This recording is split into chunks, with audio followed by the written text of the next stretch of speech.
Hi, my name is Lola. My fun fact is I run a small company called 10 Foot, and I have so much fun doing that. It gives me life.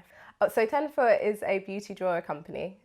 It's a solution for beauty enthusiasts to organize their makeup and their beauty products and declutter. And it's just, honestly, building a community is so much fun. I truly love it. So a safe space to me is a place where you can be yourself. You can bring your vulnerabilities, you can bring your strength, your weaknesses, and it's a place where people will cover you, people will encourage you to be the best of, who you are and bring that to the table. And to be honest, I think that type of space is a space where you can flourish, and everyone deserves the right to flourish in their own lane. So my role at the time was a technology consultant role, and that's what I still do today. But when you're at the beginning of your career, you're kind of doing a few things around what a traditional consultant will do. So my day to day was I would come in, do stand-ups. If anyone's familiar with Agile, it's that type of scenario where you're coming in, having meetings every morning. You need to tell your team manager or your project manager what you're doing today. Then you have to get on with, gathering requirements for the business. At the time, I was doing quality assurance and I was doing a couple of other things. So I was never in one place. When you're a consultant, you do have to move around a lot. But at this particular moment, and with the scenario we were going to discuss, I was in an office in London. As a black woman, our hair is our crown, and we do a lot with our hair. And our hair is a big subject for whatever reason. So one day I came into the office and I had a Mohican with my natural hair, by the way, because at that point I was transitioning. So I was doing transitioning type styles. So I had a Mohican, it was very curly, it was really fluffy. I loved it, I thought it looked beautiful. I walked into the office and a member of staff who wasn't actually, he had nothing to do with my work, he was a sales guy, immediately was like, "What did you do to your hair? It looks like a bird's nest." And at that moment, the floor was quite quiet, so you could hear everyone more or less laughing within our section. And yeah, I didn't think there was a problem with my hair. I didn't think it looked like a bird's nest. Why you had to say that out loud is beyond me, and why you think my hair is such an important subject for you as a 50-year-old white man is beyond me. So yeah, once that happened, I kind of just sat down in the same area, mind you, because that's where my team sat. I couldn't run away, and yeah, I was pissed. And if anyone knows me, when I'm pissed off, you will know. You will either know or you will feel. So I was not happy. So in that moment, I just got on with the day. I kind of just pretended it didn't happen, but I was furious inside. I was thinking, how dare you? Really, I just wanted to slap him, but you have to carry on keeping up with the Joneses within that type of corporate space and not be the angry black woman. So I just sat down and that was it for that day. So what was really upsetting about that was that no one said anything, especially my project manager, who I had a really good rapport with. He actually laughed as well, to be fair. And he didn't say anything. And we have to remember, this is a very white place, lots of white faces. I was the only woman on that floor that day, and I was the only black person there that day. So you feel very, isolated in your embarrassment. And then one fateful day, my project manager obviously noticed that I had been very cold. So he was like, "Lola, what's wrong?" And when you're like, "What do you think is wrong? What do you think is wrong?" So he took me to a room. I told him, "Look, I wasn't happy with what happened the other day, and I feel like I was being bullied. And you know me, I have a bit of a tough exterior, but inside I'm actually quite full of mush and full of marshmallows." But yeah, he was just like, "What's wrong? Is there anything I can do? Blah, blah, blah." And I was just like, "Well, I feel like you should have stuck up for me. Well, why didn't you stick up for me?" And then this guy started crying. He started crying. Big man like you crying. I was so confused because at that moment, to be honest, I was more pissed off because I was thinking, I'm the victim here. Why are you crying? This is not about you. This is about me. This is something that has happened to me. How dare you try and take this situation like away from me by crying? Why are you crying? So when he did start to cry, obviously because I'm not a horrible person, I was like, I'm not trying to bring this up to make you upset, but if something like this happens again, I will be going to HR. So I kind of just left it like that. And I think probably a month or so after, I switched to a new project. So I wasn't even on that client project any longer. So I feel being embarrassed in the moment, feeling isolated already, knowing that, this is what you were hoping you wouldn't experience. To be honest, it just makes you feel sad. So I think that day I didn't cry, I didn't get upset, or I was just angry. I was angry. I think I was more so angry because my project manager didn't say anything. I wasn't angry at the actual words, if that makes sense.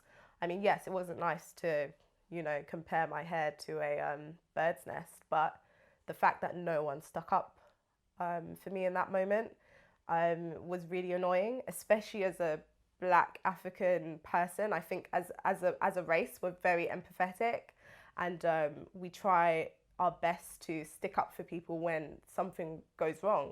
But I feel like so often other races do not come to our rescue at all, but we're so quick to go and rescue others. So yeah, I felt let down. So the impact of the situation was, yes, the next day I had to change my hair, mainly because I didn't want my hair to be a subject. I come to work. I just want to work. I want to get paid, then I want to leave. Having my hair as a subject is just, it's ridiculous. Other people don't go through the same thing. Why should Black women have to? Why does our intersectionality of being Black and being female always bring so much weight to, our corporate lives, to our everyday, experiences? I don't see why it's such a huge subject to talk about Black women. It's mind-boggling. I definitely felt like there was unwanted attention in the office, and I felt like everything I do will now be under a microscope or under a magnifying glass. People are just waiting for you to do something so that they can comment or try and touch your hair, or comment about how you always change your hair. So yeah, it's a lot of weight, too much of a burden. So I would say the reason why I feel confident today, obviously a lot of time has passed. This was about 8 years ago, I believe. But I think also there's kind of levels to this microaggression. There's levels to the overt racism we go through. And by the time I transitioned to a Big Four company, I realized, okay, so there's definitely microaggressions here, but then you also start to notice other things like gaps between pay. I had a white counterpart who was female. She was a year behind me, yet she was in front of me when it came to level, and she was also in front of me when it came to pay. That shouldn't have been the case because I was there before. I had worked longer. So you start to realize, oh, okay, it's not just the microaggressions. They will actually try and keep you behind. They will actually try and financially keep you behind. Because you have to remember, when you work for a corporate organization, your money is, that's your breadline. If you cut them off, then your pay stops, unless you have a business or another means to make money. So that being said, I just learned from that experience, and I got tougher. And I left, I took control, and I was like, I want to go self-employed, still want to do the same work, but I need to cut these guys out because they're never going to pay me what I'm worth. So I need to go and demand what I want to be paid. So I think since I've been self-employed, which has been 2 years now, yeah, my confidence has just kind of soared. So yeah. So my advice, especially to Black women, because as a Black woman, I can relate, is that they need to make sure that they are themselves truly and authentically, because you will still be judged if you try and be close to that white proximity of being a perfect consultant. and you'll still be judged if you are yourself. So I would rather be judged as myself. So they need to just remember, when you are entering consultancy, especially, or any corporate industry, be yourself. Be yourself, make sure your voice is heard, put your hand up if you need to in meetings, speak out if you need to in meetings, even when people are trying to cut you off, or even when people are trying to minimize your voice, you need to just speak up anyway. Don't feel like you shouldn't own that space. That space is for you. Don't let other people kind of steer you off course, because they already know that you're outnumbered. If you allow yourself to be outnumbered in your mind, you just will not contribute to the company you work for. So just be yourself and you'll be fine. And then I guess to just people in general, so guys as well who want to get into that world, again, I would say, I know there's complexities to being a black man in the corporate industry too. So speak to someone who has already done what you want to do. But I would also say make sure that you try and get peers as well around you who understand, because it will get lonely otherwise.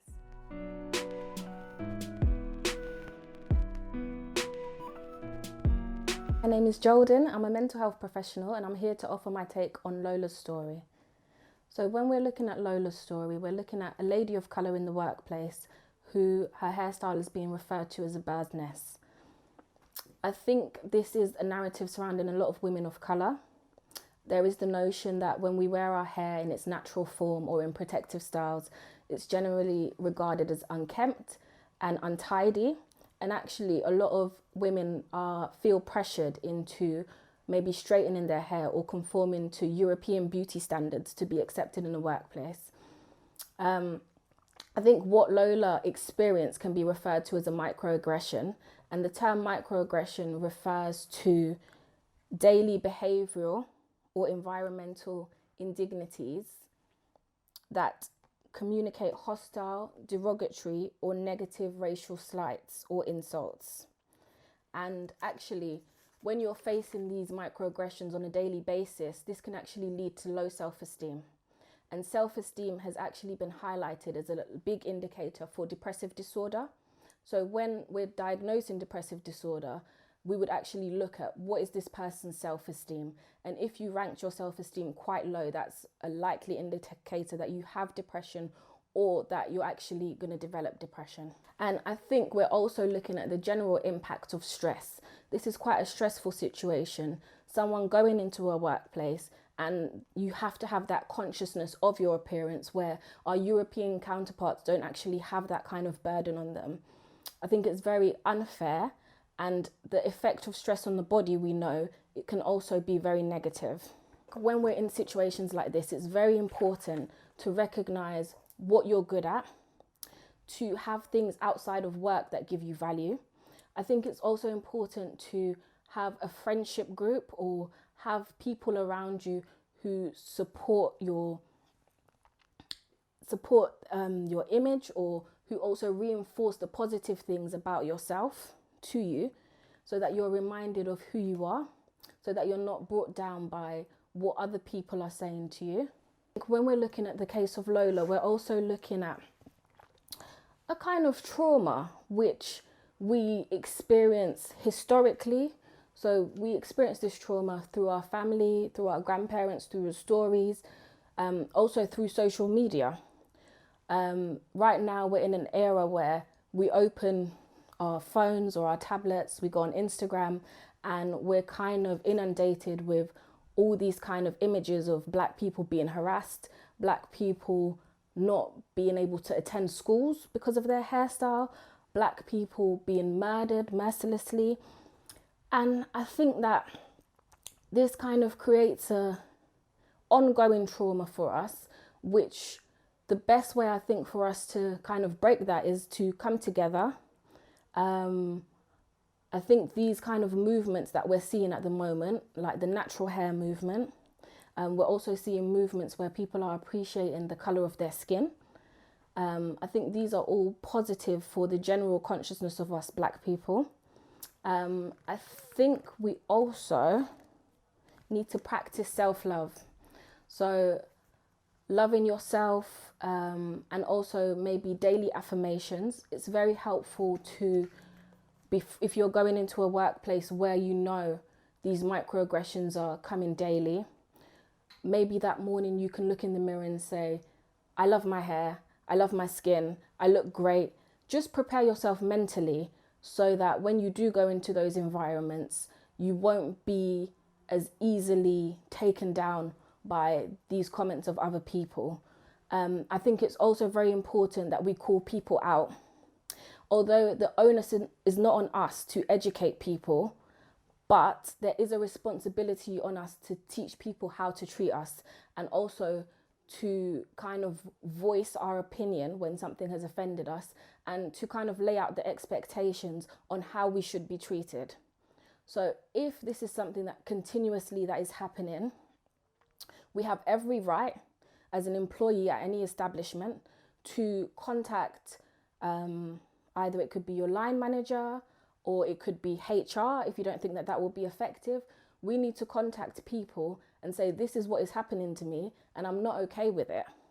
I think sometimes there's the fear that, oh, if we complain, we might come across as the angry black member of staff, or that people might react in a way that is even...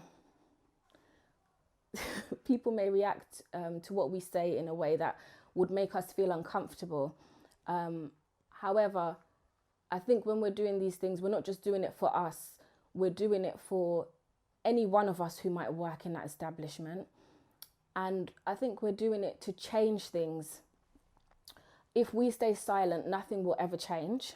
The Race at Work survey 2018 actually found that 1 in 4 black and ethnic minorities experience bullying or harassment at work.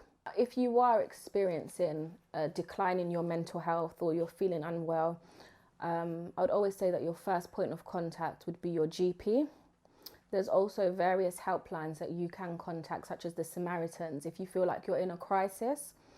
In our communities, it is highlighted and it is known that a lot of black people do actually come to services in crisis point, because we don't have those channels, or we don't, in our culture, we don't actually discuss when things are bothering us. It's very, very important that at the point that something is bothering you, you try and speak to someone about it. If you don't have anyone at home you can speak to, there will always be professionals there. And as I've said, your GP would always be your first point of contact.